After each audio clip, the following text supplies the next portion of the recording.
Our next presenter is William Bill Klaber, who was a freshman at Wesleyan when President Kennedy was murdered and was attending law school at NYU when Bobby and Martin Luther King were killed. None of it felt right to him. In 1990, he saw an article that said a kid in Texas thought his father had killed JFK. He caught an early morning flight to Dallas, and later that day he heard Ricky White tell his story at a press conference. He then wrote a magazine article, and with the help of Gary Shaw, director of the JFK Information Center, he returned to Texas to interview key people, including Ricky's mom, Geneva. When no one would publish his article, he created a 1-hour radio doc titled The Confession of Geneva White, which was picked up by radio station WBAI in New York. That grabbed the attention of researchers in California who were going through the newly opened LAPD files in Robert Kennedy's case. Mr. Klaber joined the group, which included Paul Schrade, Marilyn Barrett, and Phil Melanson. He was shocked by what was being uncovered in the police files and eventually interviewed Sirhan Sirhan. Combining the police malfeasance and his interview with Sirhan, Mr. Klaber then wrote a magazine article which Vanity Fair made a top offer, paid in full, and then refused to publish the piece. Catch and kill. Angry about the stolen article, he created a 1-hour radio documentary which drew from tapes found in the police files. Tapes of police forcing witnesses to change their stories, of Sirhan being hypnotized in his jail cell, and of witnesses who saw crucial evidence that the police destroyed. The documentary was called the RFK tapes, and its power came from the actual voices. Picked up by 160 public radio stations across the country, Time magazine then did a full-page article on the doc, which created enough interest that St. Martin's Press asked for a book. Mr. Klaber and Professor Phil Melanson, director of RFK Archives at UMass, then wrote Shadow Play, a careful look into the murder of Robert Kennedy. As the 50th anniversary approached, Mr. Klaber was asked to update Shadow Play for re-release. At the same time, he helped create a podcast which took the name of the radio doc, the RFK tapes. He then wrote and narrated a 14-episode podcast titled the MLK Tapes that challenged the official version of how Martin Luther King was murdered. The podcast won a coveted Webby for the best limited series. Ladies and gentlemen, this afternoon Bill Klaber is going to revisit some of the voices he has met along the way and tell a few stories that go with them. Ladies and gentlemen, please help me welcome Bill Klaber.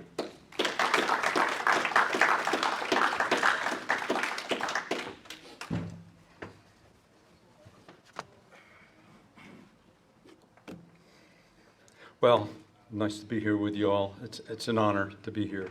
And I want to thank David Denton and David Knight and all the people who have helped pull this conference together. It's really quite an incredible thing, and you've done a great job. And we're a very small army standing up and fighting for truth. And we're all civilians in this army. So it's a little different. They've got more guns than we have, but we have the truth. I used to think that when enough time went by and the people who were behind these murders were dead, that the truth would find an easier path forward. But that hasn't happened. The institutions are too invested. They'd have to admit that they were complicit earlier on, and they're just not prepared to do that. So that's just the landscape that we're facing. And the pisser of it is that it's not like those people who are doubters and call us conspiracy theorists. It's not like those people are like election deniers who, as a group, are not very bright. These people have great education. They have the smarts. But when we start to talk about these murders and who might be behind them, they will not bother themselves to even look at the evidence. It's just, well, if there was really anything to it, we'd know. Woodward and Bernstein would tell us, or the New York Post, the Washington Post or the New York Times. They're very, very secure in their knowledge that it couldn't have happened that way. Otherwise, everyone would know about it. And and it and I think what that does is it means that we have to end up doing end runs around our government, doing end runs around our media, doing end runs around our academic institutions, and that's a shame. That's just shame on them all. This is a picture of Martin Luther King speaking to a social studies class of mine at Wesleyan University. That was 1966, and he was speaking to our luncheon. And this, well, the sad part about that is I recently filed a story with the Wesleyan magazine for graduates, and about my about the podcast, the MLK tapes. Why don't we can put that one up? This is my podcast team. We produced the MLK tapes. It took us 2 years to put it together. I love these people, and we won a big industry award, and we're very proud of it. And but this wasn't deemed good enough for them to put it in their Wesleyan alumni magazine as something one of their people had done. And boy, that was kind of a body blow, because you'd think your own university, think they'd be proud of you, that here I was in the room they brought Martin Luther King in the room, and 50 years later I'm trying to change history, and they don't want anything to do with it. It's weird. And these are all good people. These are all smart people, and they're are not on the ball with us in this case. There is, for a moment, one relatively unguarded door where information can flow more freely. It's a podcast, and they'll shut that down soon enough. But for right now, you can, in fact, circulate information quite freely using a podcast. So it might be something you all keep in mind. And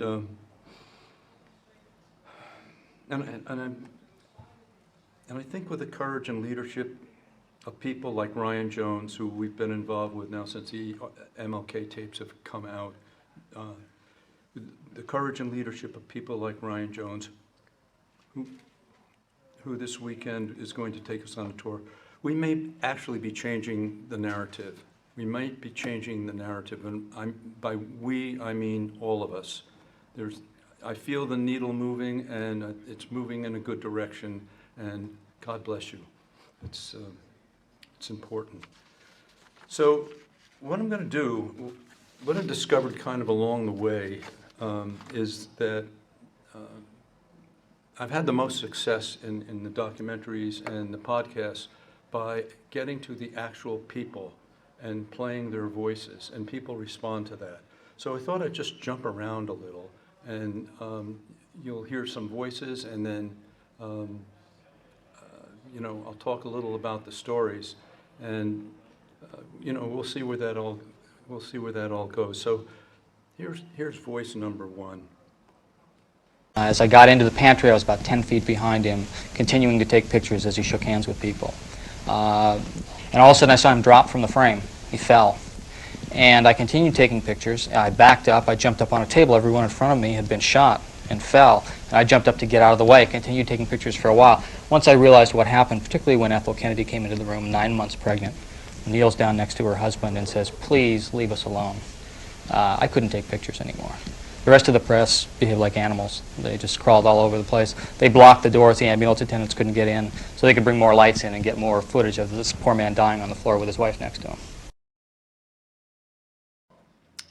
Most of you who know anything about the murder of Robert Kennedy will recognize the voice of Scott Enyart, who was 15 years old when Bobby was shot. Enyart was at the Ambassador Hotel that night with stolen press credentials, a camera, and shooting pictures for a school newspaper. By the time Kennedy came down to speak to the embassy room, Enyart was close up front. When Kennedy was done, Enyart was said to have followed him into the pantry and was taking pictures when the shooting started. As you just heard, Enyart said he saw Kennedy fall out of the frame. Well, what else might his camera have captured? A gun near the back of Kennedy's head, perhaps?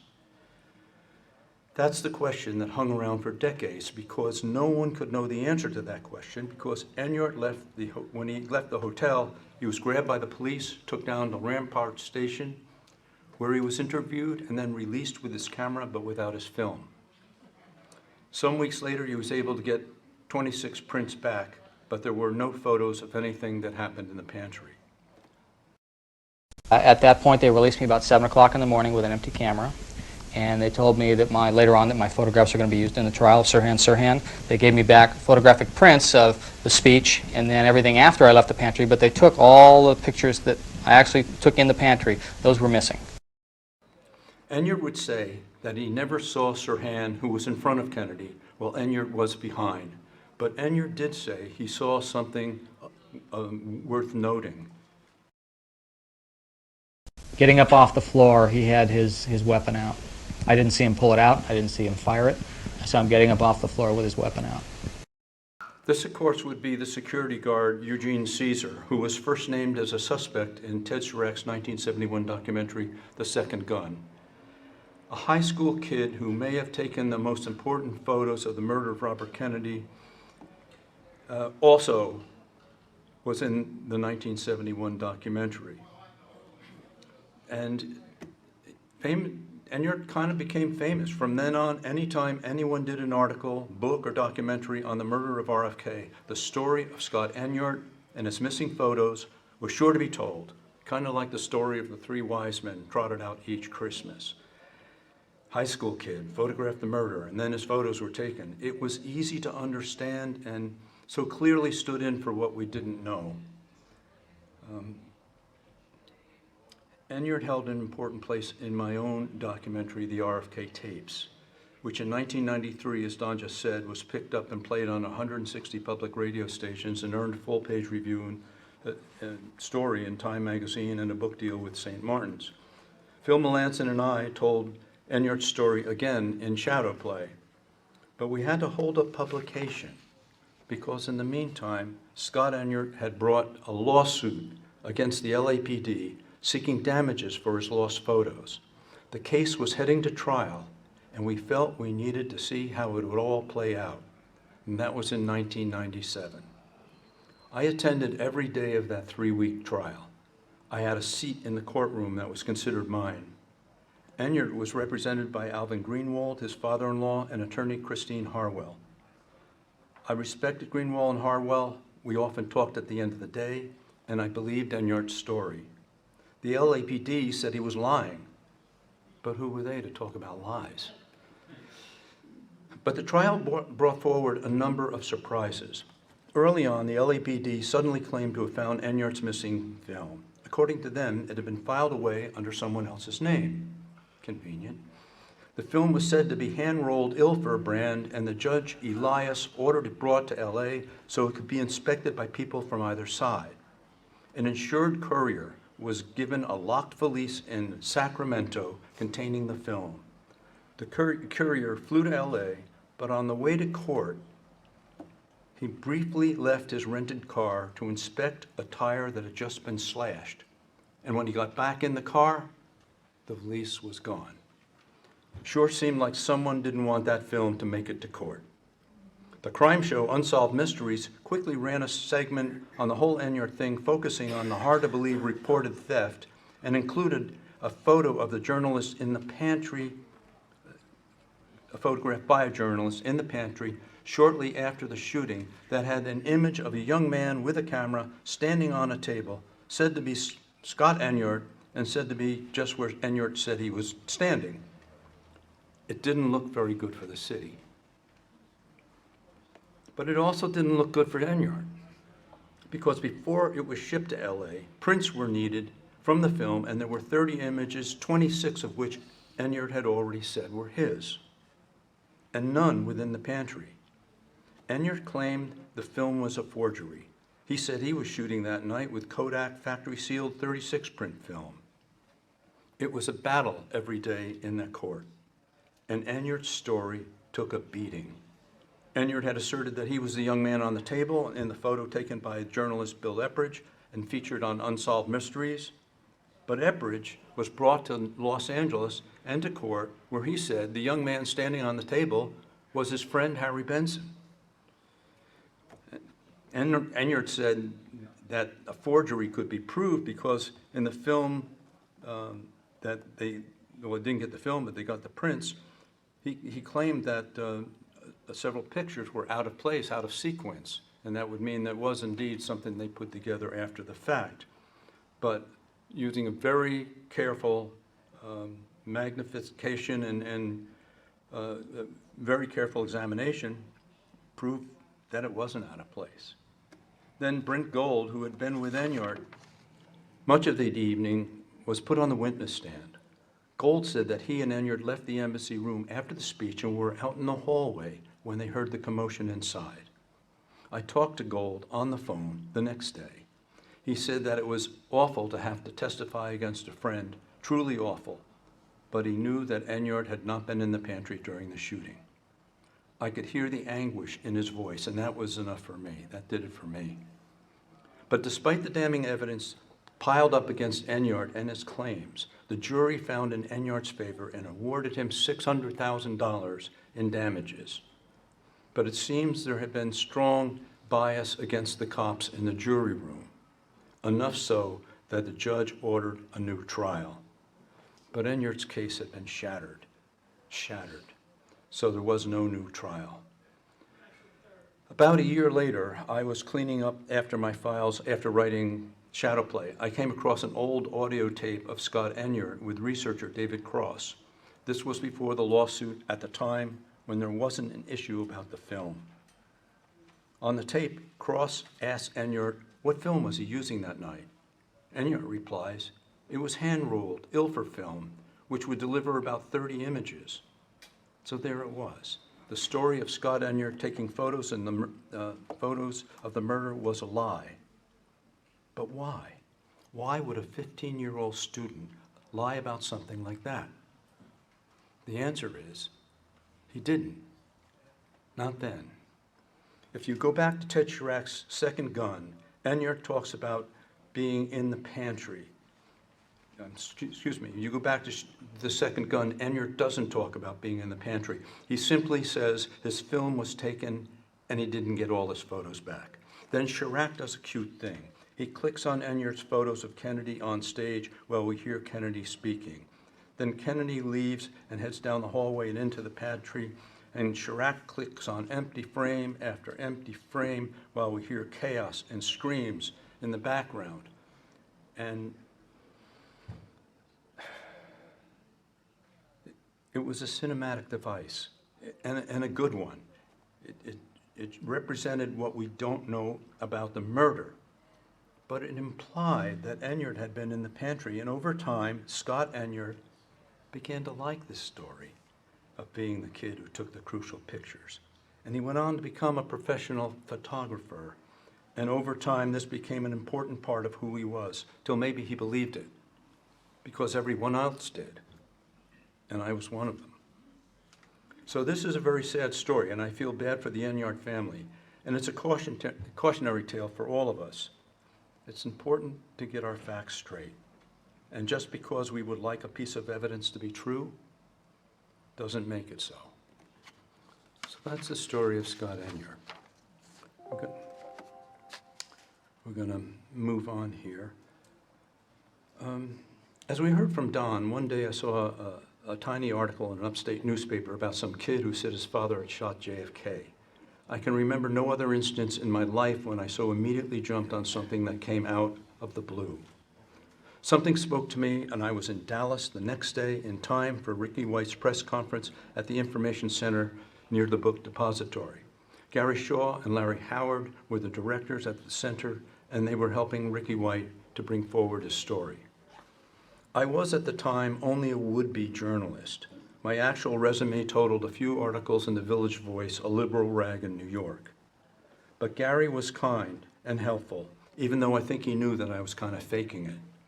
And I remember Larry saying, just tell the truth. He made me repeat it.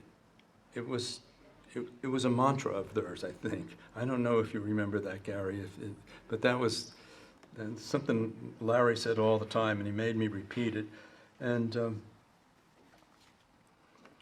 so I threw myself into the story and returned to Texas a number of times to speak to everyone I could speak to about Ricky White and Roscoe White and Geneva White.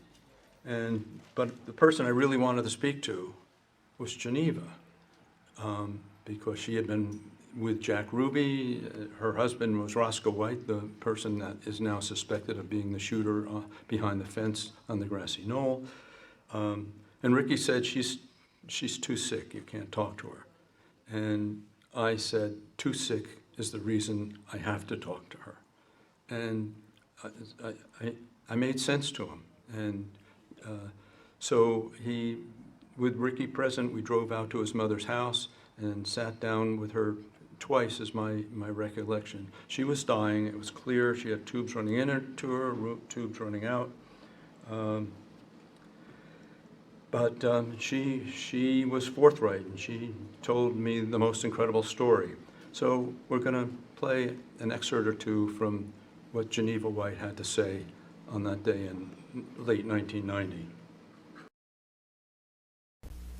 Geneva, I'd like to skip ahead now, and if you could tell me about working at the Carousel Club, working for Jack Ruby. It's almost like yesterday.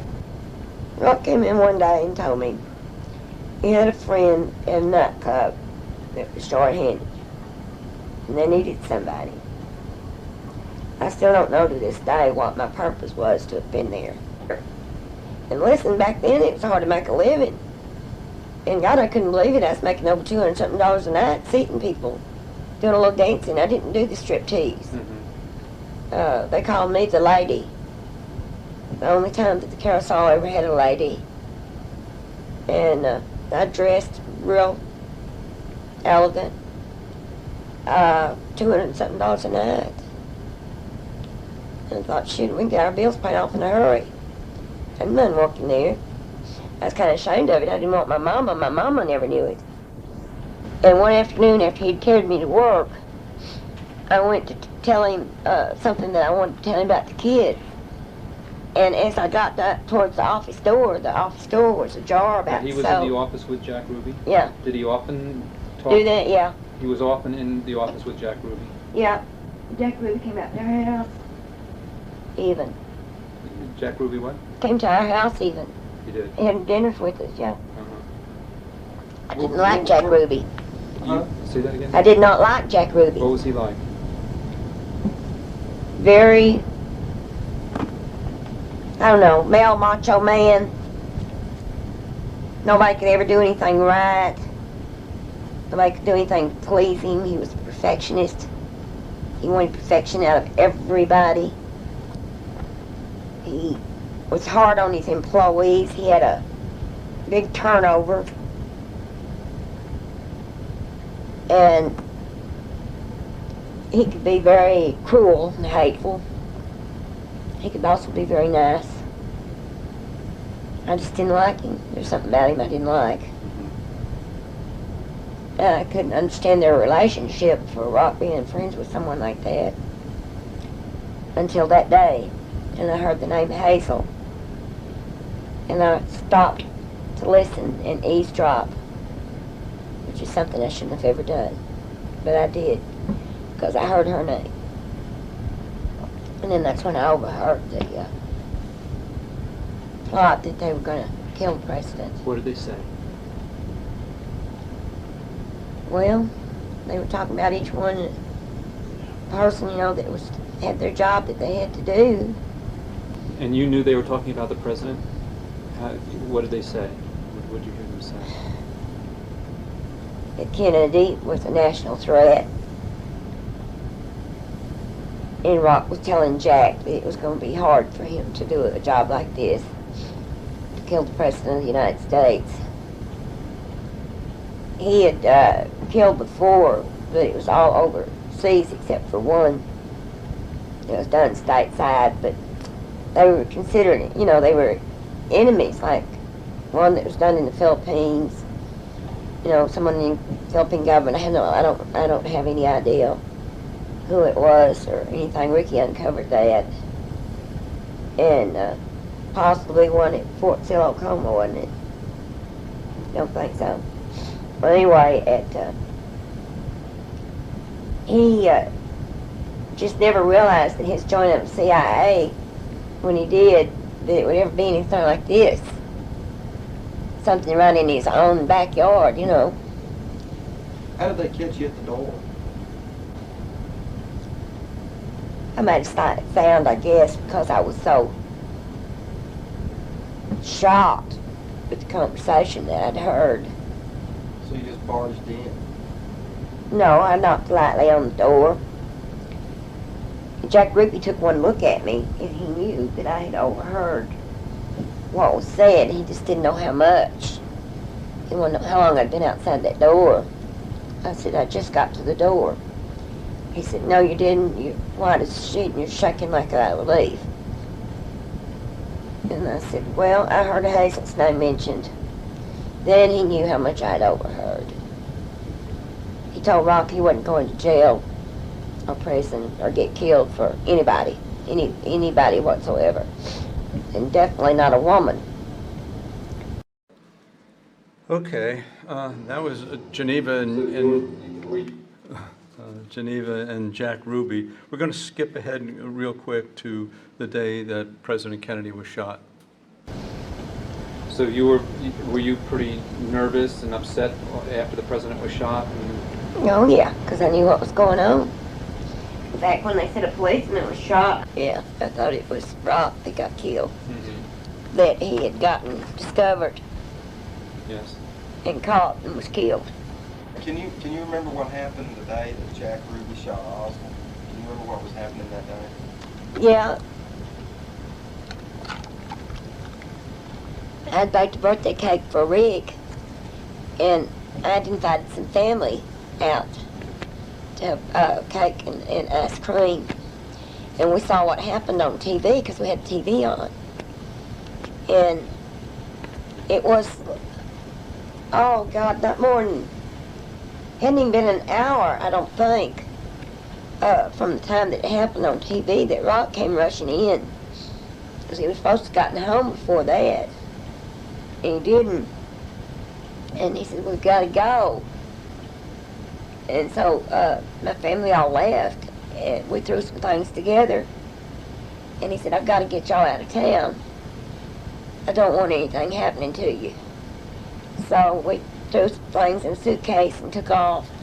And he dropped me and the boys at my mother and daddy's, and then he left. And he came back 3 or 4 days later and said it was safe to go home now. Okay, well, that's Geneva. I'm not going to talk much about the Roscoe White story today because Gary Shaw is working on a book that is going to blow the lid off this thing come November. And as far as my own work on the case, it went nowhere because no one wanted anything to do with this story, and no matter who you were or what evidence you had. But I do want to say that I always believed Ricky White's story, that his father was a player in the killing of Kennedy, first because there was a huge body of evidence that said this story was true. And for it not to be true, you'd have to imagine Ricky and Geneva sitting around one afternoon and Ricky saying to his mother, hey Mom, what do you say we make up a story about Dad killed the president? And Geneva saying, gee Ricky, that sounds like a swell idea. So I was always certain that Roscoe White was up to his neck in this thing, but I was less certain that he was the shooter behind the fence. I thought that he was maybe running interference for the actual shooter. Perhaps he was the cop who confronted Gordon Arnold and took his film. Of course, he could have done both. Another reason I was less than certain that Roscoe was the shooter was that he didn't look like the guy. After all, we have a photo, and we can thank Robert Grodin for a lot of that photo. The photo extracted, the images extracted from the Mary Marmon photo. I think you, I don't know, do we have that, the badge man photo? No. Okay. All right. In any case, when looking at that photo, I wanted a copy of that photo, and Larry Howard said he couldn't give me one. He wasn't in, didn't have that possibility. He could display it, but he couldn't give it to anybody. So then he did sort of wink at me and say when there wasn't anybody around, I might be able to walk into that room and snap a picture of it myself. And I promised, of course, I would never tell anybody I did it, which I just violated that promise right now. But oh, okay.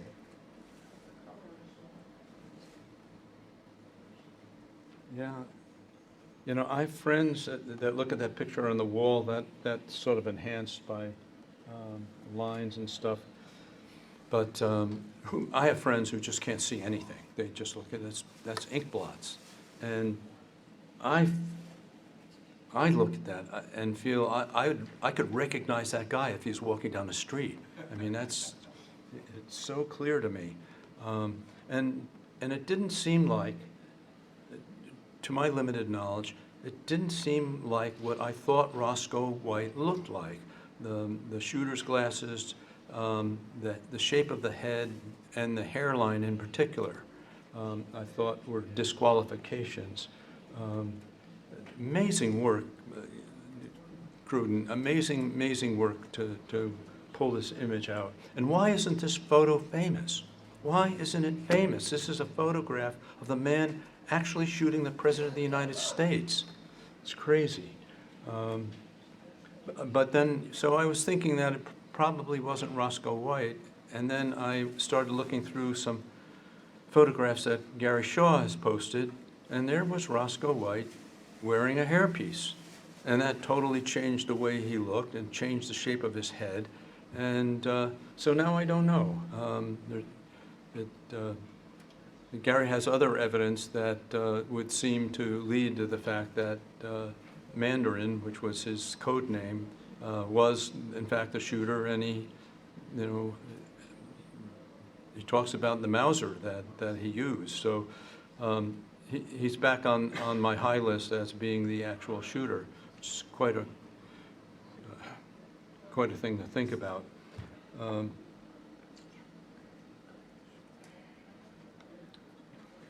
So I'm going to stop here on Roscoe White because I really want to see what Gary comes up with, this summer, and I want to be there when it's brought forward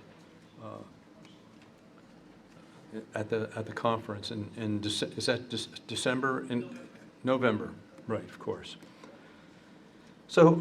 The next person we're going to hear from is a 93-year-old attorney from the state of Texas named John Curington, a man who now raises cattle and on occasions rides a horse. Curington got his law degree at SMU, fought in Korea, and upon returning to Texas took a job at Hunt Oil.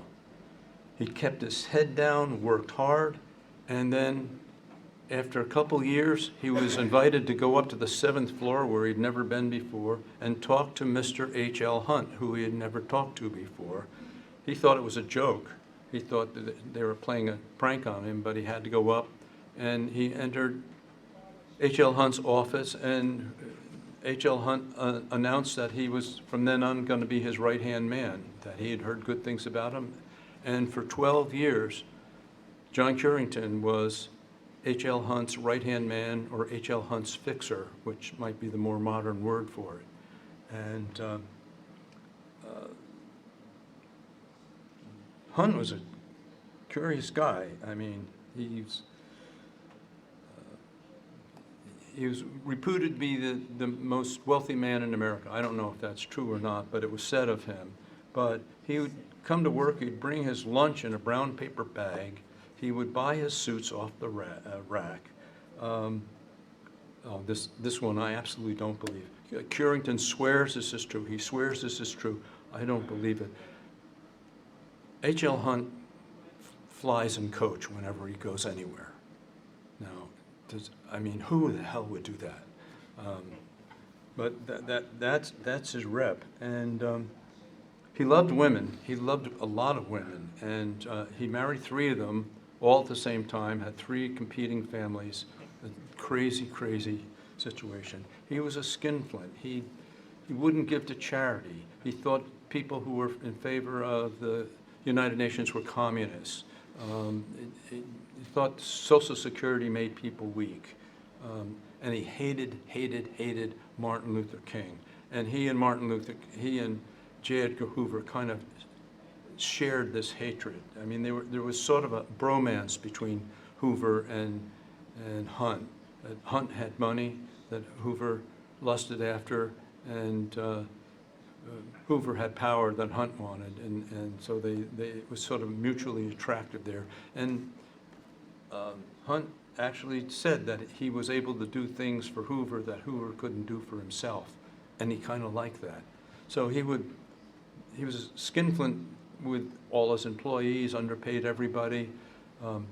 When Curington would go to New York on his poker playing days, Sherry Netherland, the big high stakes game, could you lose 100,000 or 200,000 or win that much in a night? So no problem about losing $100,000 in a night in a poker game, but when he needed more money, he would send Curington down for $60, $80, $100,000 to replace it. And but Curington couldn't go by cab. He had to take the subway because it was a little cheaper. I mean, the guy is strange. Let's see where we are. There are a number of stories that Curington tells that might indicate that Hunt had played some role in the murder of John Kennedy. One of these had to do with $70,000 in cash being sent about 6 weeks before the assassination to a mobster in Chicago whose name, as Curington remembers it, was something like Sam Connor. Anybody know who that might be? No idea. No idea. Right? So, and then there was another one. This is skipping ahead to Bobby. 4 weeks before Bobby was killed, Curington and Hunt made a trip to Los Angeles, but they always stayed at the Beverly Hilton Hotel. But this time they stayed at the Ambassador, and Hunt had someone to speak to there. Curington doesn't know who he met, and then somebody else there got $40,000 in cash. He didn't know who got the cash and what it was for, but this was 4 weeks before Bobby Kennedy's killed in the Ambassador Hotel, and Hunt never went back to the Ambassador Hotel again. So that's a strange story. And another one was a little time after Jack Kennedy was murdered. Curington was told by Hunt to clear the offices on Saturdays. People would come into work on Saturday. Everybody had to go home. Everybody had to go home. The whole building was emptied. And Curington stood on guard, and then a limousine, a car with government plates pulled up. Marina Oswald got out of the car and walked into the lobby where Curington was sort of off to the side. She got on the elevator, went up to the 7th floor, stayed there for 25 minutes, a half an hour, and then returned down and left. Curington has no idea what that was about, but it's another indication that H.L. Hunt was somehow involved in this stuff. But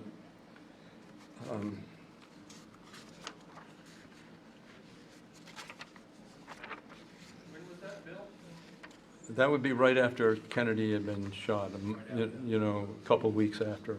And, she was a big catch. Who was going to get their hands on Marina and tell her the story that she had to tell? And she was pretty much a captive. Okay.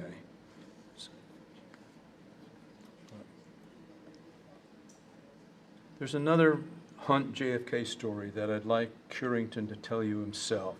We start as the Kennedy motorcade drives by the Hunt's headquarters on the way to Dealey Plaza.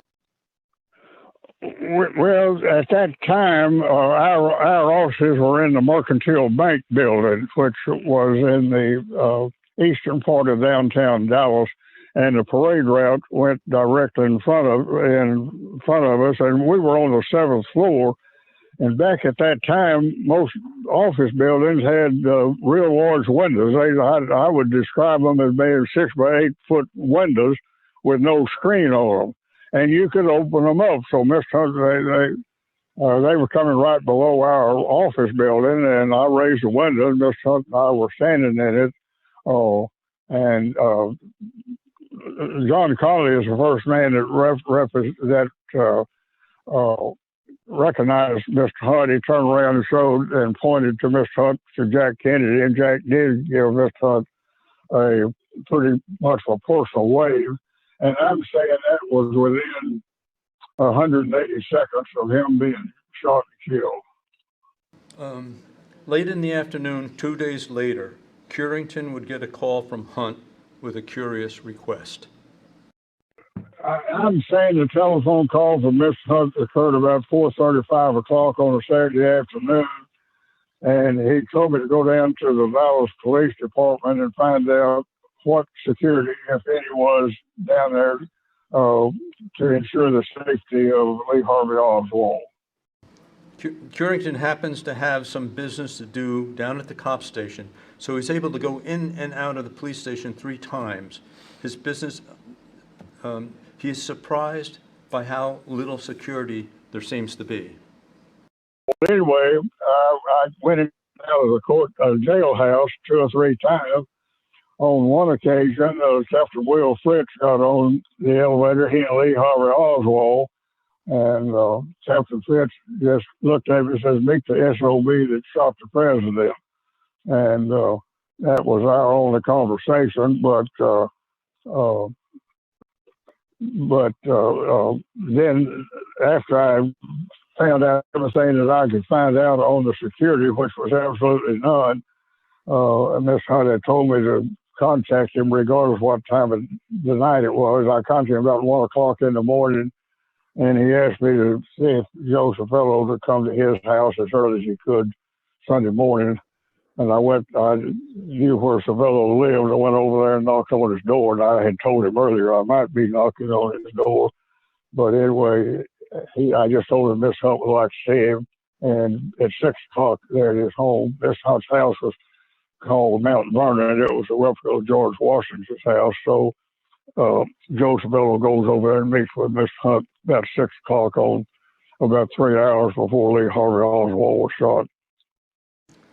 Joe Cervello was mob boss of Dallas. He and Hunt were not exactly friends, but they shared a respect, stayed out of each other's business, and once in a while might sit down together at Cervello's lounge out at the airport. Jack Ruby would have been under Cervello's direct control. Had Ruby been ordered to kill Oswald, which seems a near certainty, it would be either kill Oswald or be killed yourself. So we're going to switch gears a little and go to April 1968. Martin Luther King was shot in Memphis at 6 in the evening. Almost instantly, the news appeared on the FBI teletype, but it was a little after 7 in Washington, when most people had already left. But Paul Latursky, a young man who was serving as Hoover's personal assistant, was still there. He saw the teletype come in, ripped it from the machine, and headed for the phone. This is Latursky recalling that call. I called Hoover at home. I didn't want him to hear it over the news. I called him and I said, "Mr. Hoover, I just got a telex message from our Memphis office. Said that Martin Luther King was shot while standing on a balcony in that city." And then there was this pause, and his immediate reaction to me was, "Is he dead?" And I said, "I don't know. All I have is the fact that he was shot." Then I asked him if he would like me to connect him with the head of the Memphis office, and he said, "Yeah, do that." Then there was another slight delay, and he said to me, "I hope the son of a bitch doesn't die, because if he does, they'll make a martyr out of him." Those were his exact words, and I'll never forget it. So do Hoover's words upon hearing the news about King reveal anything to us? Paul Latursky, who just came out with a book about his years in the FBI titled The Director, was pretty clear with me that he thought Hoover's words should remove him from any suspicion about the murder. I was surprised because that's not how I heard it. So I played the clip for a friend, and he said something similar to Latursky, that a man who hopes another man doesn't die isn't the one we suspect of killing him. And that makes sense if you don't mind being overly literal with Hoover's words. Seen another way, if Hoover had played any part in the killing of King, however passive, he would have had plenty of time to think about possible unfortunate side effects, such as even in death King would best him, which he clearly has done. So of course Hoover might say something like, I hope that SOB doesn't die, because if he does, they'll make him a martyr. But regardless of which way you think his words point, there can be no dispute about the hatred you can hear in them. At about the same time that Latursky was on the phone with his boss Hoover, John Curington was on the phone with his boss, H.L. Hunt. Mr. Hunt, he called me, I would say within less than 10 minutes after Martin Luther King was killed there in Memphis there, and told me to call every radio station in the United States or everywhere that Lifeline was broadcast. We were also in Mexico and at that time Hawaii, and have them not to do the program on Martin Luther King. We were doing a very derogatory series of stories on Martin Luther King, most of which had come through J. Edgar Hoover. Over a period of time of about 2 hours, we were able to call all the radio stations. As soon as Curington had accomplished this task, Hunt had another. He wanted to go into hiding. His views on his views on King were well known, and Hunt didn't feel safe in his home. So he asked Curington to arrange for travel under assumed names, and Hunt and his wife Ruth flew out to El Paso and checked into a hotel. But first thing Monday morning, a call came into Hunt's office, someone wanting to speak to the absent Mr. Hunt. Guess who it was? J. Edgar Hoover called, I'd say about 9 or 9:30 on a Monday morning after the death of Martin Luther King on Friday, and asked for Mr. Hunt. And the switchboard advised Mr. Hoover that Mr. Hunt was out of town. At that time, Mr. Hunt asked our switchboard operator if John was in, and as far as I know, he never knew my last name. But anyway, I got on the phone, and Hoover asked where Mr. Hunt was. I told him. He asked if I could get a hold of him and asked him if he would come to Washington. I told him yes, I could. According to Curington, he called Hunt and told him that Hoover not only wanted to talk to him, but wanted to talk to him in person. Would Hunt travel to Washington? Hunt said yes, and Curington again made the reservation under another name. Hunt flew to Washington and stayed for a couple days. What did Hoover and Hunt talk about? Curington doesn't know. I have no earthly idea what they talked about, but I believe that J. Edgar Hoover, H.L. Hunt, and Lyndon Johnson were putting themselves into a holding pattern where if anything did surface that would suggest they had advanced knowledge of this, they wanted to have as clean a path as possible. Of course, a totally clean path was hard to be certain of because the alleged killer of Dr. King had not been captured. So no one could be sure what he might reveal when he was, assuming he was captured alive.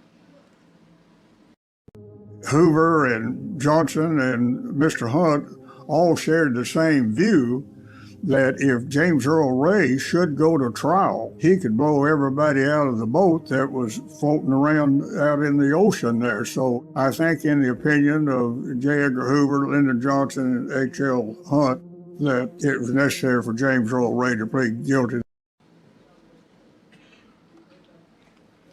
According to John Curington, Hoover and Hunt were on the phone more often after Ray had been captured.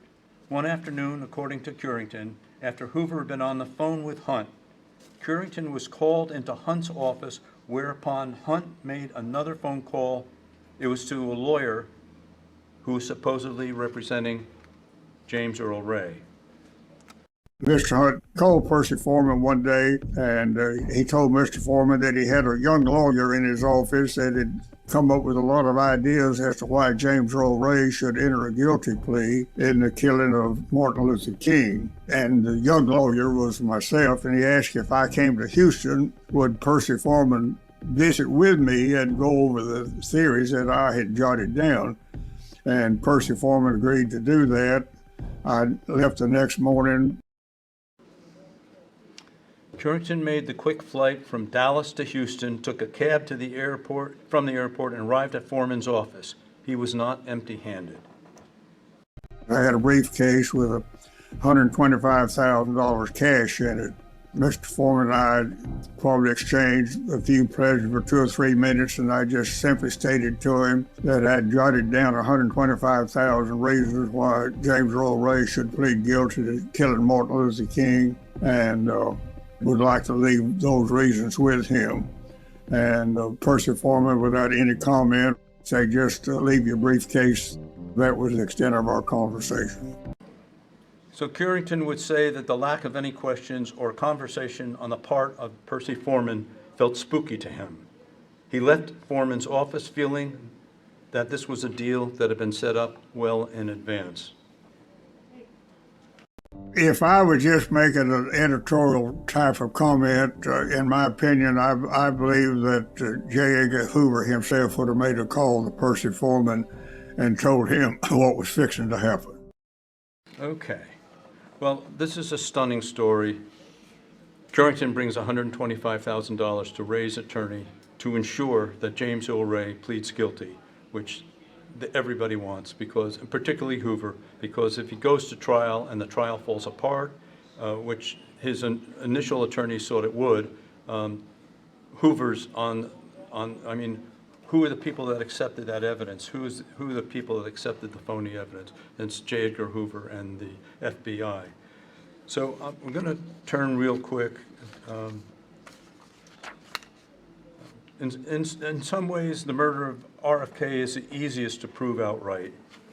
As criminalist William Harper pointed out in 1971, there are clearly 2 firing positions. Firing position A, where Sirhan was standing, and then the steam table, from which 8 shots were fired, and more or less in an east to west direction, wounding 5 witnesses and 3 bullet holes in the wood door frames. Position B was directly behind Robert Kennedy, perhaps slightly to his right, firing 5 bullets west to east, but mostly upward. 1 in Kennedy's head, 1 to his neck, a 3rd that passed through his shoulder, a 4th that went through his suit jacket and up into the ceiling, and a 5th that I think missed him altogether and went up into the ceiling for the 3rd shot that the police admit to in the ceiling tiles. Those facts themselves mean that it's extremely unlikely that any bullets from Sirhan's gun struck Robert Kennedy. That fact alone would not make Sirhan innocent of the crime, but if Sirhan were there merely to be the misdirection while the real murder took place, and if Sirhan were not acting under his own volition, then he might well be innocent. But whether he was or not, it's a virtual certainty that none of the bullets from his gun ever struck Robert Kennedy. You just have these 2 flight paths, and they don't really have anything to do with each other. So there's also, so we know where Sirhan was, but who was the shooter right behind Kennedy with a gun up against his back, shooting at a very steep upward angle? Well, it's been the same guy who's been a suspect for years, Gene Caesar, the security guard. And there's no report that the police ever inspected his gun after the shooting, not what kind of gun it was, not had it been shot. There's no report there. Now, it's not certain that a report wasn't made and then disposed of. Yes? I think it was in May or June of 2018, on the 50th anniversary of RFK's assassination. The Washington Post ran 2 stories. One was on Sunday, acknowledging that there was a second gun and that there was a conspiracy in Robert Kennedy's assassination. Well, There was definitely 2 guns. There's no question about that. 13 shots. What's that?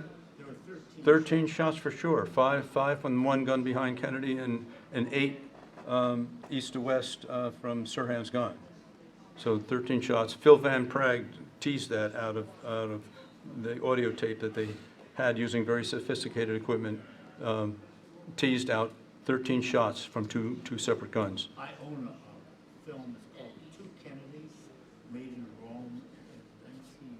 Anyways, you can hear the shots being fired. You can hear 13 shots? You can hear multiple shots. You know that there's more than 8. Okay. Well, one of the things is what kind of gun was Caesar using? And circumstantially, he has to be the source of the bullets. But if he's carrying a .38 pistol, there are 22 caliber slugs in Bobby Kennedy, then he's not the shooter. So, okay.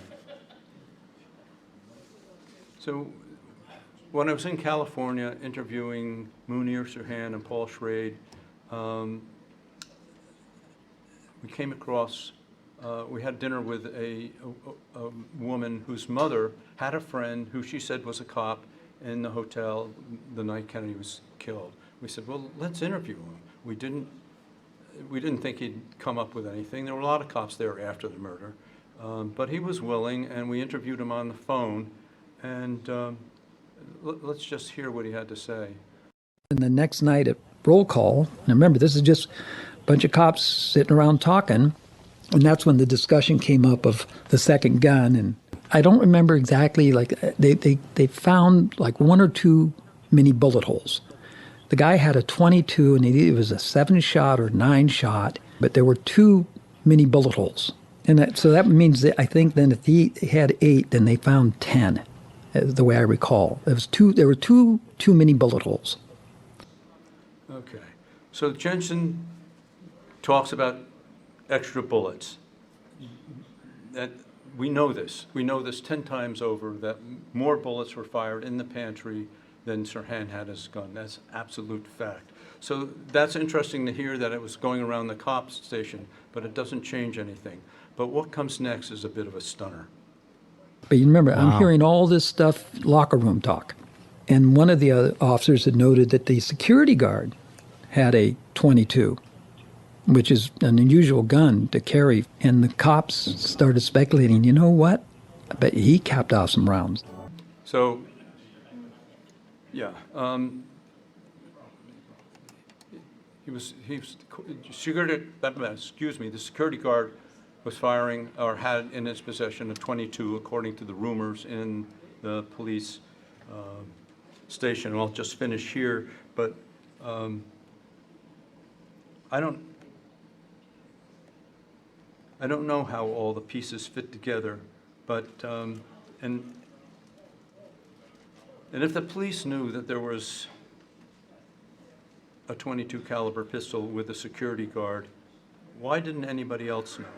And I think I'll let Danny Jensen just finish that. Got a court order within a day or two that we were not allowed to talk to anybody about it. We weren't allowed to discuss it with anyone of any of the events witnessed that night.